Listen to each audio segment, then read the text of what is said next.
Bismillahirrahmanirrahim. Assalamualaikum warahmatullahi wabarakatuh. Alhamdulillah rabbil alamin. Wassalatu wassalamu ala rasulillahil karim wa ala alihi wa sahbihi wa dhurriyyatihi wa ummatihi ila yaumiddin wa ba'd. Saudara-saudariku sebangsa setanah air dimanapun kita semua berada, alhamdulillah kita masih diberikan kesempatan oleh Allah Subhanahu wa ta'ala untuk menjalani aktivitas kehidupan. Dan yang paling membahagiakan adalah kita yang dipilih oleh Allah Subhanahu wa ta'ala menjadi bagian dari warga negara Indonesia, menjadi bagian dari putra-putri Ibu Pertiwi ini. Semoga amanah yang Allah titipkan kepada kita sebagai bagian dari warga negara, bangsa, masyarakat Indonesia ini dapat kita optimalkan dengan mencerahkan, memakmurkan, dan memajukan bangsa kita tercinta, insya Allah. Dalam konteks itu, kita saat ini insya Allah akan mendapati pemimpin baru, calon presiden dan wakil presiden yang telah kita ketahui bersama tengah berada dalam momen-momen yang sangat menentukan menuju pemilihan umum yang akan berlangsung pada tanggal 14 Februari tahun 2024 insya Allah. Dan tentu kita bermohon pada Allah Subhanahu wa ta'ala yang pertama, seluruh proses yang berlangsung hingga ke tahapan yang menentukan itu diberikan kelancaran, kemudahan, dan juga perlindungan di sisi Allah Subhanahu wa ta'ala sehingga melahirkan ketenangan untuk semua lapisan berbangsa dan bernegara, baik seluruh paslon dan tim suksesnya, juga seluruh bagian-bagian sistem politiknya, pun demikian juga bagi seluruh lapisan masyarakat yang diberikan kesempatan baik untuk memilih ataupun juga menggembirakan suasana yang dimaksudkan. Pun demikian kita juga berdoa bermohon pada Allah Subhanahu wa ta'ala semoga seluruh paslon, baik itu nomor urut 1 ada Bapak Anies Baswedan dan Pak Muhaimin Iskandar, pun demikian nomor urut 2 ada Pak Prabowo Subianto dan juga Mas Gibran Rakabuming Raka, pun nomor urut 3 ada Pak Ganjar Pranowo dan Pak Mahfud MD. Semuanya tanpa kecuali disehatkan oleh Allah Subhanahu wa ta'ala, diberikan kemampuan prima untuk menyampaikan visi misinya, dan juga diberikan kekuatan spiritual, intelektual, dan fisikal yang baik sehingga siapapun yang terpilih dan diamanahi, ini kata yang paling penting, diamanahi oleh Allah Subhanahu wa ta'ala untuk memimpin negara ini, bangsa ini, negeri tercinta ini, dapat menjalaninya dengan baik, dapat menjalaninya dengan penuh amanah, dapat menjalaninya dengan segala nilai-nilai kebaikan yang dipercayakan kepada yang terpilih dimaksud untuk bisa membawa Indonesia ke dalam tatanan kehidupan yang lebih maju, mencerahkan, dan tentunya penuh dengan kebaikan-kebaikan di masa depan. Dalam konteks ini, alhamdulillah kita bersyukur pada Allah Subhanahu wa ta'ala, kita mendapatkan satu momentum yang difasilitasi oleh Komisi Pemilihan Umum melalui tampilan yang diberi nama tentunya dengan debat dari 5 sesi, bila kami tidak keliru yang direncanakan telah berlangsung sampai sesi yang ketiga, berlangsung di hari Ahad kemarin, bertepatan dengan tanggal 25 Jumadal Akhirah 1445 Hijrah, bertepatan dengan 7 Januari 2024. Dan tentunya telah banyak reaksi, pendapat dari hasil debat yang difasilitasi oleh KPU ini, dan kita juga sudah tentunya mungkin banyak yang menyaksikan dan punya beragam pandangan tentang hasil dari debat yang dimaksudkan. Dalam hal ini, izinkan kami sedikit memberikan bukan penilaian barangkali, tapi urun rembuk bila diperkenankan untuk memberikan masukan dari hasil dan juga perjalanan debat yang berlangsung dari sesi pertama, kedua Cawapres, kemudian ketiga ini Capres kembali, sehingga dengan usulan-usulan dan urun rembuk yang mungkin kami bisa sampaikan, bisa lebih meningkatkan kualitas proses penyaringan dan juga barangkali nilai edukasi yang sampai ke masyarakat untuk mengetahui selain karakter tentunya, tapi juga kualitas calon presiden dan wakil presiden kita, baik secara fisikal, kemudian juga intelektual dan spiritual. Tentu spiritual ini juga akan mencakup sisi emosional dan lain sebagainya. Ada kiranya 3 catatan yang kami ingin usulkan, sekaligus juga hasil dari pengamatan yang kami lihat dari proses yang telah berlangsung selama 3 kali sesi debat Capres dan Cawapres termasuk di dalamnya. Yang pertama, bila diperkenankan untuk menegaskan kembali usulan kami yang telah disampaikan khususnya dalam reaksi sesi kedua pada debat Cawapres, bahwa kiranya sifat-sifat yang ditampilkan dalam debat itu bisa lebih substansial untuk mengedukasi masyarakat, dan dengan sifat edukatif ini kita bisa melihat, menilai, dan bahkan mungkin bisa memberikan satu masukan untuk memotivasi kita dalam menentukan siapa kiranya yang dipandang layak menurut persepsi masing-masing hasil edukasi ini untuk bisa memimpin Indonesia ke depan.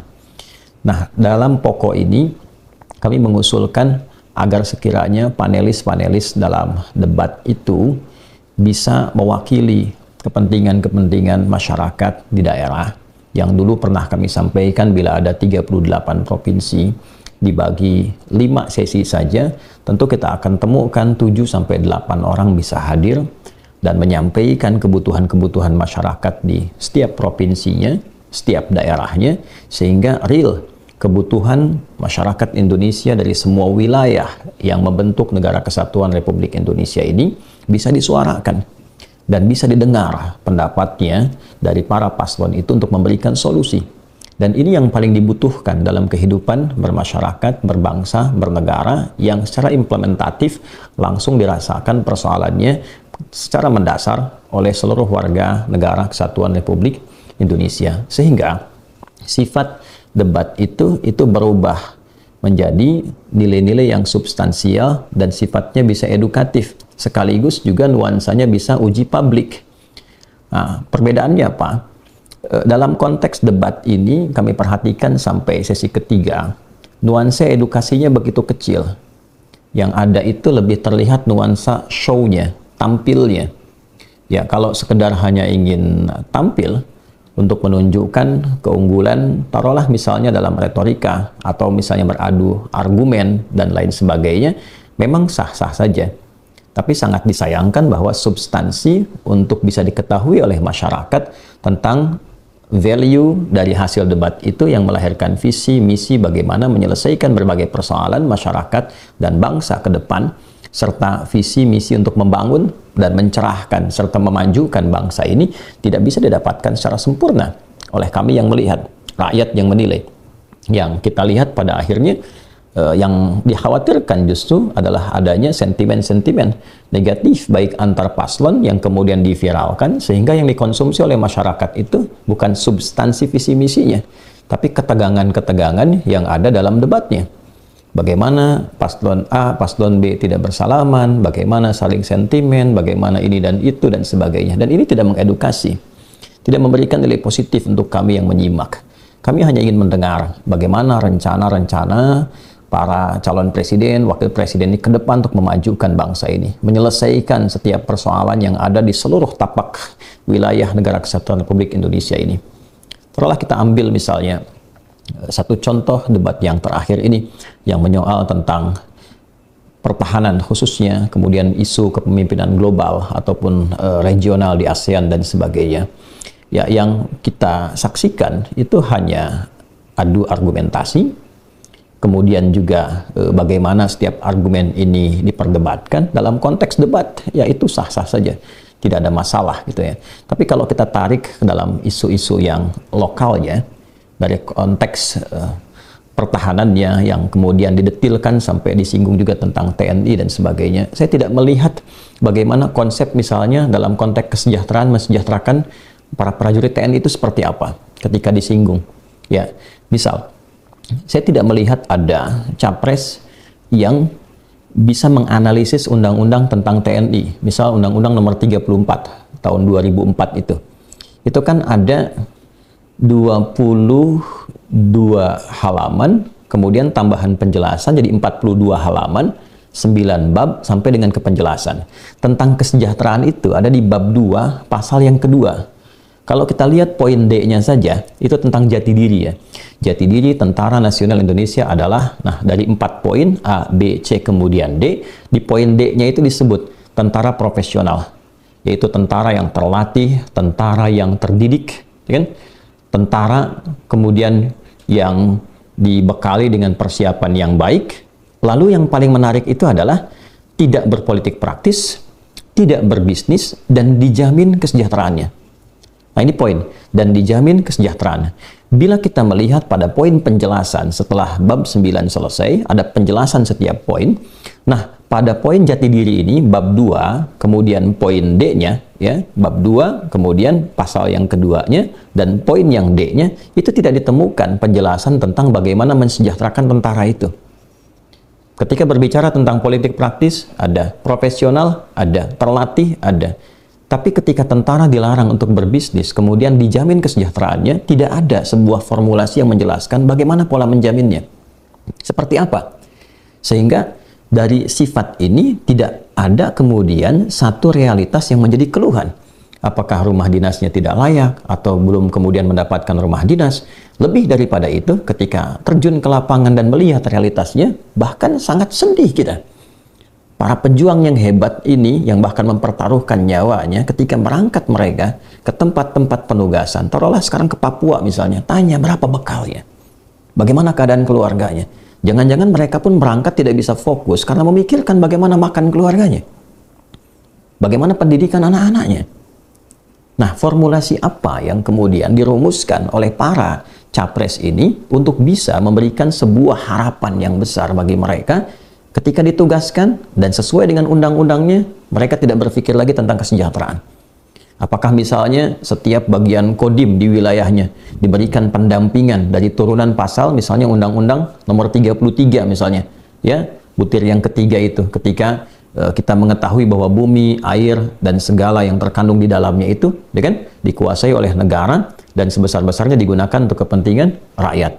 Kalau kita turunkan dari sini misal, ya, diatensikan ada BUMD, diatensikan untuk menemukan sumber air, TNI di level Kodim misalnya menemukan sumber airnya, BUMD-nya mengolah menjadi air minumnya, ya, lalu dengan program glokalisasi dihidupkan di wilayahnya, misal dengan pendampingan ini 50% dari hasil itu, lalu diatensikan kepada prajurit-prajurit. Kalau di setiap level Kodim ini punya pendampingan seperti ini sampai ke atas, minimal ini bisa membantu kesejahteraan mereka. Kalau kita bicara ingin lebih makro lagi misalnya, abdi negara itu kan ada 3. Ada TNI, ada Polri, ada PNS. Kita tambang punya banyak. Kenapa sebagian tambang itu tidak diolah misalnya untuk kepentingan meningkatkan kesejahteraan TNI? Sisi lain Polri, sisi lain kemudian ada PNS.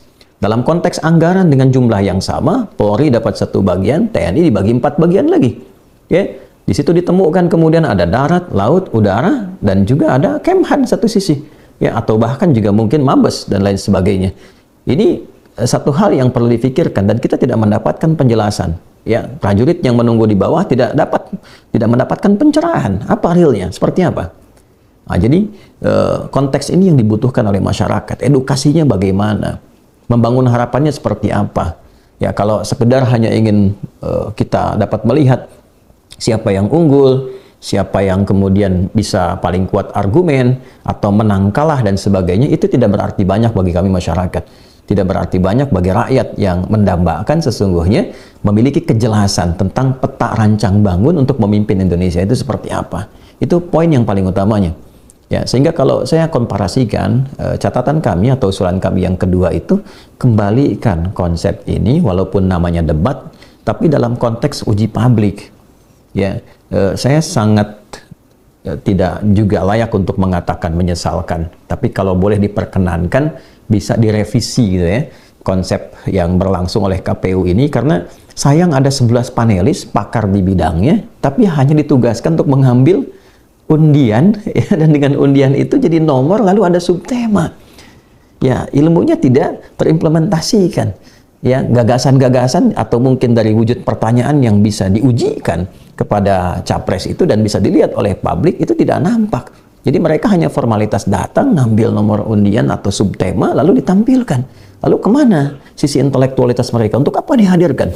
Kalau cuma sekedar ngambil nomor itu ya orang lain saja, sisi yang lain saja.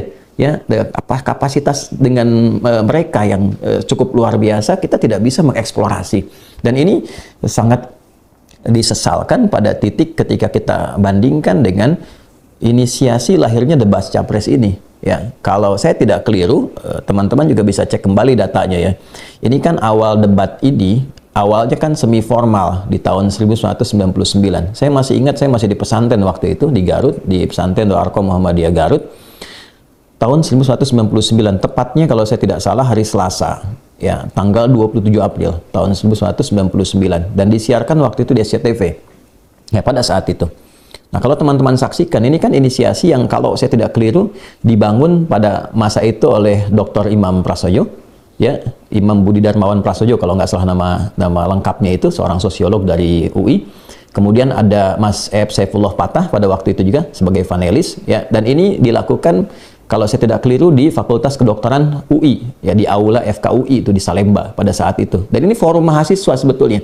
Ya, dan yang diuji pada masa itu adalah orang-orang yang direkomendasikan atau dinilai mampu menjadi kandidat untuk memimpin bangsa, walaupun bukan dalam konteks formal oleh KPU dalam tanda petik, walaupun nanti Pak Imam kalau saya tidak keliru pun jadi komisioner KPU periode 2001-2003 kalau saya tidak salah. Ya, tapi pada masa itu seorang Amin Rais, seorang Kiai Haji Didin Hafidudin, termasuk juga Sri Bintang Pamungkas, pun demikian juga dengan Profesor Yusril Ihza Mahendra, itu hadir dan kami masih bisa menyaksikan, menikmati bagaimana seorang Ep Saifullah Fatah mengajukan pertanyaan kritis, ya, bahkan juga bisa, ya, dalam tanda petik, ya, menganalisis dalam dan tajam dan menyoal itu kepada Pak Amin Rais, lantas terjadi dialog dan kita bisa menikmati intelektualitas itu. Seorang anak sanawiyah, gitu kan, kelas 3 sanawiyah melihat itu dan bisa menikmati dan kita tahu gagasannya, ya kan? Nah, jadi alih-alih hanya kita satu sisi, mohon izin tidak bermaksud mengoreksi atau tidak merasa hebat atau benar sendiri, bukan itu yang kami maksudkan. Yang kami ingin maksudkan jangan sampai yang kami tangkap dengan fasilitas media sosial yang banyak sekali, yang sekarang sudah banyak diviralkan, bahkan dipotong-potong, masyarakat termasuk kami hanya menikmati sentimennya saja, bukan argumennya. Ini seakan-akan ini punya masalah dengan ini, jadi sentimen pribadi. Yang viralnya itu kok yang nggak tatapan, yang viralnya itu capture yang ya seharusnya nggak jadi konsumsi publik. Kalau sekedar menang kalah, berapa banyak sih yang nyimak ini dari debat ini? Berapa yang berpengaruh kepada masyarakat yang punya hak untuk memilih? Kalau dari 300 juta asumsinya penduduk Indonesia, misalnya 200 juta yang punya hak untuk memilih, berapa yang bisa menyimak debat ini?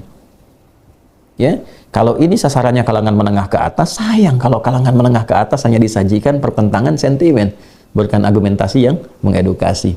Barangkali ini komparasi dari yang terjadi tahun 99 sampai sekarang 2024. Ya, sampai setelah itu kan terjadi pemilu kan? Ya, kalau nggak salah 7 Juni 1999, pesertanya 48 partai. Ya, kemudian PDIP saat itu secara partai unggul 33%, tapi presidennya kan Kiai Haji Abdurrahman Wahid Gus Dur, ya, itu perjalanan. Ya, sampai kemudian KPU secara formal baru mengadakan debat setelah itu, ya, 2004 dan seterusnya sampai dengan sekarang. Nah, tapi kualitas-kualitas yang kita dapati dulu, rasa-rasanya sekarang ada beberapa yang perlu diingat kembali sebagai penyegaran di masa lalu untuk menjadi landscape format debat di masa kini.